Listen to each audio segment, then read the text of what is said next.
There's a home opposite Queanbeyan Park many pass every day. It doesn't look out of the ordinary, but few know of the important role it played in the development of the Canberra-Queanbeyan region. Before Canberra had been chosen as the nation's capital, the home known as Evon was built for Mary Johnston in 1908.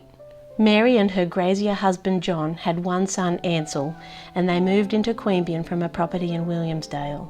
2 years later, in 1910, Mary started using Evon as a private hospital, or as they were commonly known in the day, as a lying-in hospital. Mary's grandson, Peter Johnston, lived here at Evon and has been involved in preserving local history. I'm Peter Johnston, and I'd like to welcome you to Evon, which is my family home. In terms of what significance my grandmother and Yvonne had, provided maternity services for this whole Canberra-Queanbeyan region, from Captain's Flat to Yarralumma, the Cotter area, I think almost to Uriara, in terms of being the catchment area, if I can put it that, for the mothers who came here. I think we've worked out about 2,000 babies were delivered by my grandmother, either here in Evon or visiting the patients' homes. This would have been quite significant benefit for mothers to be able to come from all of these outlying areas, particularly to a comfortable and well-run private hospital. There must have been enormous worries for mothers and fathers about the going through childbirth in those days, when losses of infants was quite common. At the time, most women gave birth in their own home, and childbirth involved far more risk than it does today. Infants in 1910 were 20 times more likely to die in their first 12 months than infants today. Professionally run establishments like Evon provided a big step up in safety and gave mothers and their infants the best chance in life. Narelle O'Rourke has been a nurse for 50 years and is the author of the book A Country Nurse and Midwife. This book is based on her husband's great-aunt Mary O'Rourke, who on occasion helped out Nurse Mary Johnston. In research for the book, Narelle looked into Nurse Mary Johnston and local nursing history. Having lying-in hospitals and the nurses around Queanbeyan in the 1900s and 1920s and 30s, it just meant that many patients' lives were saved. And without their nursing and their dedication, there could have been many more deaths. To know that there was a nurse that cared about them and could look after them, and they could have that little bit of time away from family, I think that was a wonderful support system for them. I just think being in the lying-in hospital, you had a safer delivery. You did not have as many complications, perhaps. Infection-wise too, there was a better hygiene. So it was a safer outcome for the baby, because babies did die at home. Canberra didn't open its first hospital until 1914, and it started off with just 8 beds. Evon provided maternity services 33 years before Canberra and 42 years before Queanbeyan had their public maternity wards. Originally I was Val Lewis, and I was born at Evon, 75 Campbell Street, Queanbeyan. Well, I think it played a big part in Queanbeyan, because it not only took in Queanbeyan people, but from people from out in the, like at Tawa and all the outlying places, because in those days there was no such thing as a maternity hospital in Queanbeyan. And it would have been a big help for the people of Queanbeyan, the women of Queanbeyan particularly. And it probably saved a lot of lives during that time. The comparative risk to mothers' lives in 1910 was even greater than infants.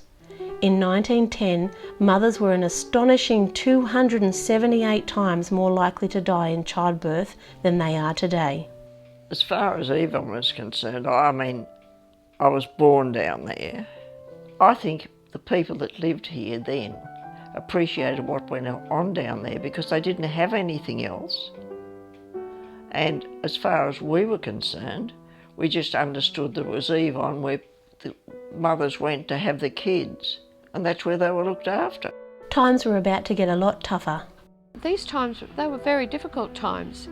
There were different diseases, and there was the outbreak of the flu epidemic. So they worked under very difficult situations, but they soldiered on.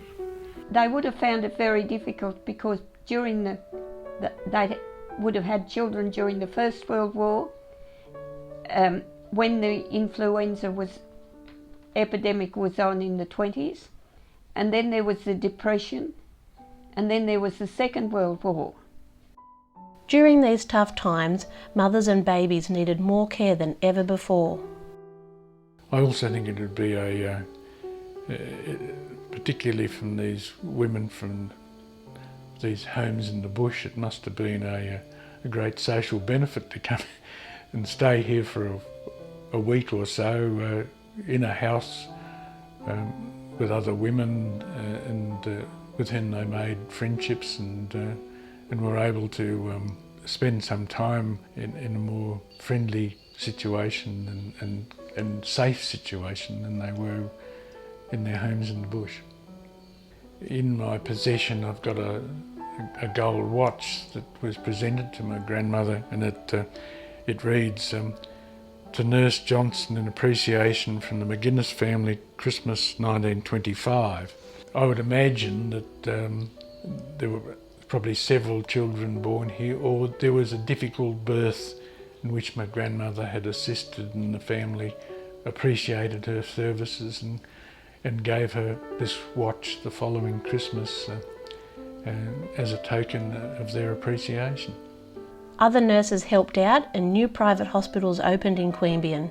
Mary O'Rourke did work for Nurse Johnstone, went and helped out when she was busy, and one day, this is a rather funny story, Mary was helping to deliver a baby, and afterwards the women, they were all chatting away and wondering how they could stop themselves from falling pregnant, stop any more pregnancies. And Mary heard them and she called out, "Well, why don't you do as I do?" And everyone thought Mary was someone to look up to and that. And she said, and they said, "Oh, what's that, Mary?" And she said, "Bloody well go without." And the thing was, when I went and interviewed everybody about Mary, they said the trouble is you couldn't print half of what she said. She was a wonderful lady, very humanitarian lady, gave her time to the town, but she put people in their place. She was an earthy woman, but she was awarded an MBE. She'd go off to government house functions and just blend in. There weren't any little anecdotes or anything about Nurse Johnstone. She was probably one of the quiet achievers, perhaps. Yeah. We knew the Johnstons because they were friends of my father and that.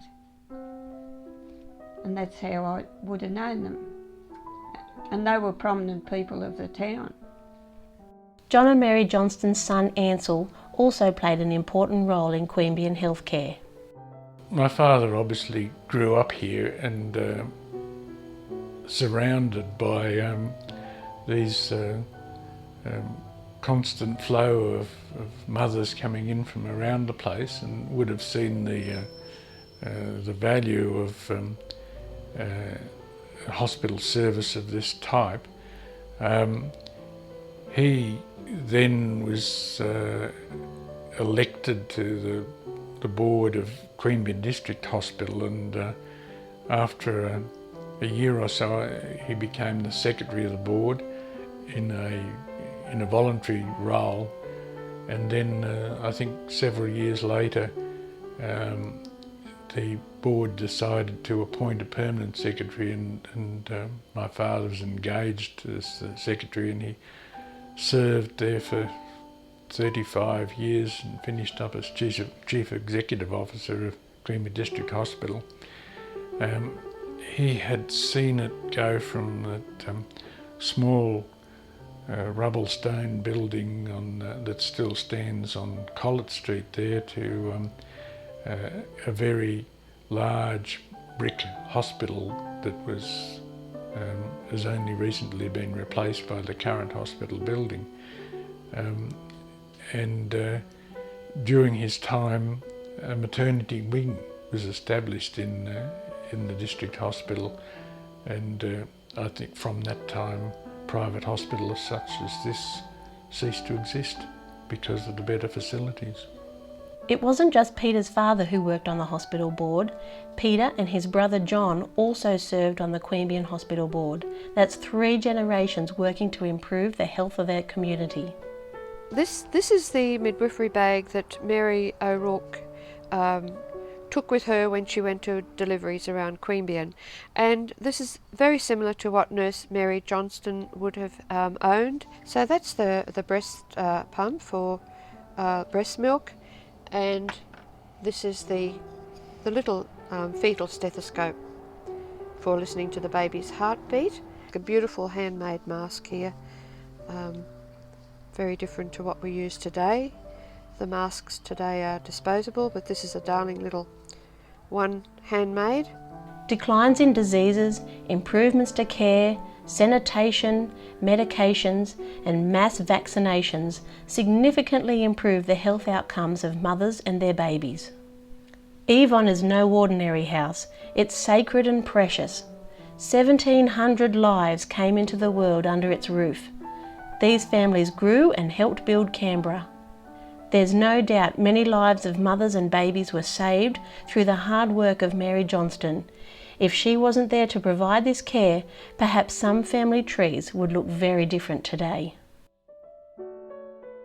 The Queanbeyan Museum currently has a hospital room on display that pays tribute to the work of Nurse Mary Johnston, local doctors and nurses. It's well worth a visit.